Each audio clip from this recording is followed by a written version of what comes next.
Hello, welcome back to all in one blogs. ఇవాల్టి మన tasty recipe వచ్చేసి ఎండు రొయ్యల కర్రీ. దీనిని చాలామంది స్మెల్ వస్తుందని అంతగా ఇష్టపడరు. ఒక్కసారి ఈ వీడియోలో చూపించిన విధంగా ట్రై చేసి చూడండి. చాలా టేస్టీగా ఉంటుంది అండ్ స్మెల్ కూడా ఉండదు. ముందుగా మనం ఒక 4 టమాటాలు తీసుకొని 2 ఉల్లిపాయలు 3 పచ్చిమిరకాయలు తీసుకొని బాగా క్లీన్ చేసుకొని కట్ చేసుకొని పెట్టుకోవాలి. ఇప్పుడు మనం రొయ్యలను తీసుకొని బాగా దానికి తల కాళ్ళు అన్నీ తీసేసి నీట్గా క్లీన్ చేసుకొని పెట్టుకోవాలి. పెట్టుకున్న తర్వాత ఒక గిన్నెలో వాటర్ పోసుకొని ఒక 2-3 టైమ్స్ వరకు బాగా వాష్ చేసుకోవాలి. ఇలా వాష్ చేసుకుంటే స్మెల్ అనేది అస్సలు ఉండదు. ఇప్పుడు మనం కడాయి పెట్టుకొని ఒక 2 టేబుల్ స్పూన్స్ ఆయిల్ వేసుకొని అది బాగా మరగనివ్వాలి.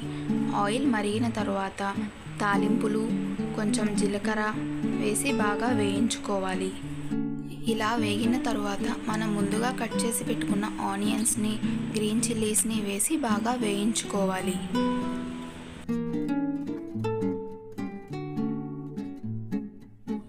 కొంచెం కరివేపాకును కూడా వేసుకోవాలి.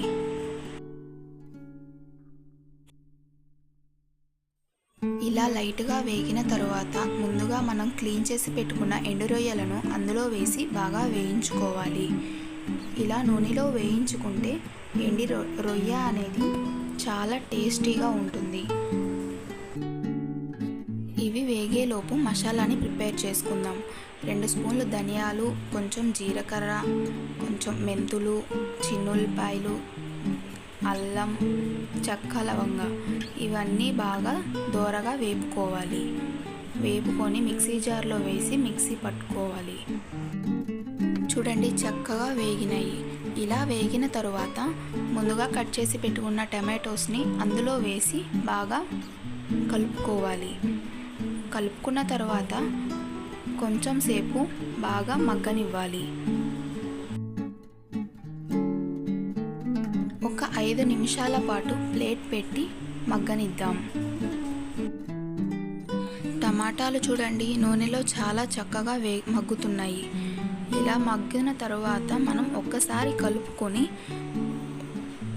1 చెంచా సాల్ట్, చిటికెడు పసుపు, 2 చెంచాలు కారం వేసుకొని బాగా మిక్స్ చేసుకోవాలి.